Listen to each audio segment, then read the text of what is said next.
Hey guys, welcome back. T-minus 4 days to rev up, but some good news. We got a turbo in the mail, so that wasn't expected until tomorrow. So this will help me, get a 1 day jump start on getting the engine back in the car. So let's take a look. That's a turbo in all of its glory. Garrett GTX 3582R. Everything's nice and cleaned up. It's a lot more gray than when I remember sending it off, but that's good. No play. Basically, she was pretty shredded. Needed new compressor and turbine wheels. The shafts were bent. It needed new ball bearings, housing, canister, a bunch of crap. Don't run a turbo without oil. It's not good for it, but I mean, this thing is super cleaned up. I got some fittings, my water lines. I had the oil lines here, so I guess we can get started on rebuilding the motor, guys. This is exciting. Finally some good progress. I can't wait to get this thing back in the car. Alright, so we'll start on the motor by cleaning up the surface. Got all the old exhaust gaskets out. They're kind of a nightmare, but as you can see, some of these studs are not looking the best, so we'll just pop all those out and get going.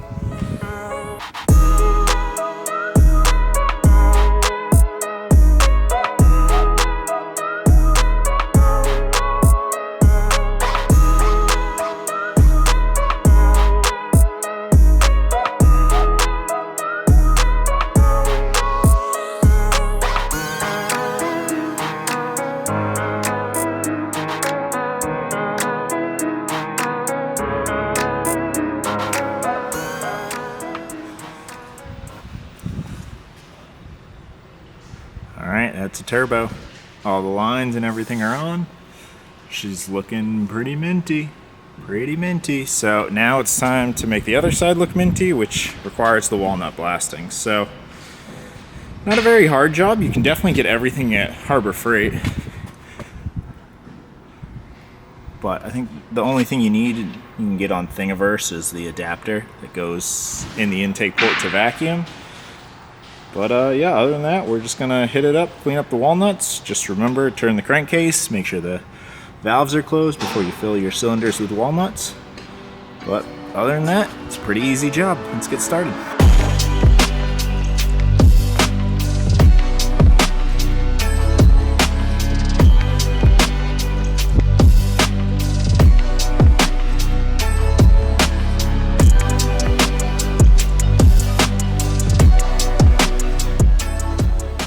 Alright, so now that the walnut blasting is done, I'm going to pop on the intake manifold, put the intercooler on, so that way we can get the turbo clocked so that the charge pipe's in the right direction. So, could probably do it while it's in the car, but I'm thinking it's probably worth the extra half an hour to just do it now, because I can get access to all these bolts in the car. I have access, but it's kind of a pain in the butt, so let's just do that quick, save an hour here, to not have to kill ourselves once it's in the car.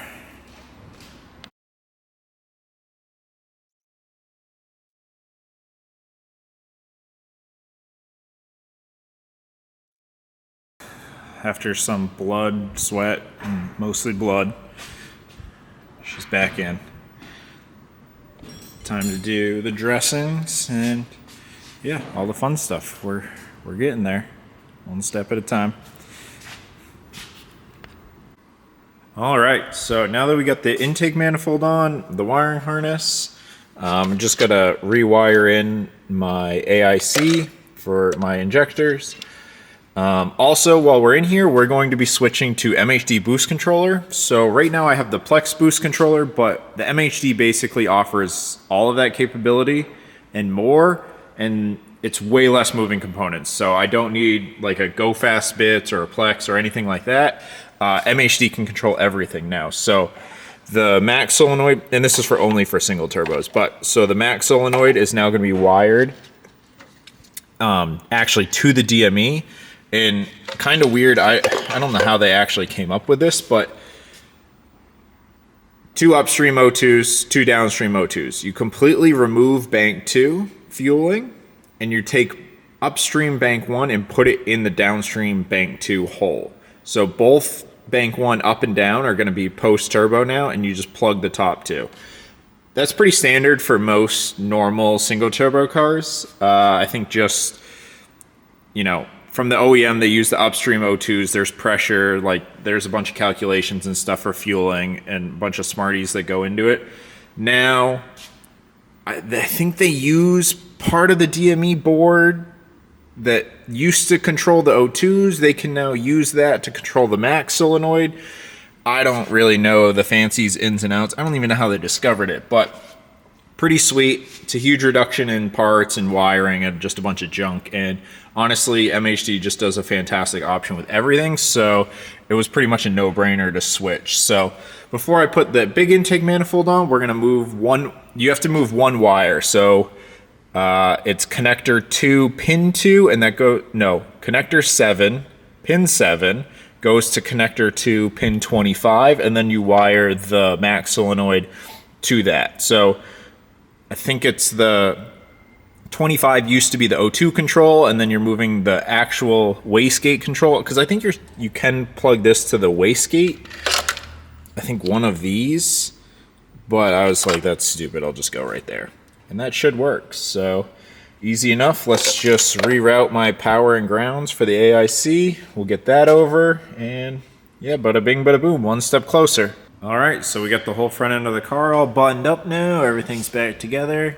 Kind of had to stop filming and just put the boots to the ground. It was taking longer than expected. You got to put a whole engine in a car, so shit takes time. Ignore my spray paint. It looks terrible. Just ignore that totally. And yeah, other than that, we are ready for Gridlife, I think. It's about time. Am I going to have any testing on this motor before this weekend? Absolutely not. But that's basically how it goes. Nothing new there. So also, back, we got the battery in the middle of the car now. I really hated it being in this hole down here. It was totally a pain in the butt to work with, and it just sucks. So David laser cut us out a plate, which was sweet. We mounted the battery to that. I have like a positive terminal bank over here. Kind of can't see it but basically because there's so many other power sources in the car, like fuel pumps, secondary fuel pumps, GCU. One of these is intelligent battery sensor. One of them is like this, I don't know, comes always connected, and people are like, just never disconnect it. I think it's like a crash sense thing from the factory. So there's just a billion things that have to run off the power of the car, and I hated just stacking everything up here. So I got a little distribution block that makes that all nice. And then we still over here just have the negative that comes around to there, and then I got my quick release here, so it's just really easy for me to disconnect, plug in the battery. Makes life super simple. And then we put the surge tank in this corner. So this is much more robust. It's out of the way. So now there's much less wiring over here as well. I have one relay. So there's a lot less wiring over here as well. It's just one relay for the main pump, which is triggered by the EKP. And then the second fuel pump is just power harness, and that's using the dual relay on the EKP board itself. So a lot less wiring over here, a lot less junk. It sits nice in that corner. It's not very big. And better weight distribution for the battery, and just like I said, out of that hole, because that hole just kind of sucks to work in. So it's nice to be able to finish up that. And yeah, now I just gotta probably toss the bumper back on and look at her go. Should really make new mounts. These are kind of, could be done better. Always things to do though. All right, I think I'm going to call it a video there. Until next time, guys, please like and subscribe, do all that shit that YouTube needs you to do so that, we keep doing this and we stay motivated. If you're going to be at Revup, stop by, say hi. We'd love to see you guys. And yeah, I think both cars are going to be ripping. We're really excited to get out on track together, and we think we're going to be pretty successful this weekend. So until next time, guys, see you later. Peace.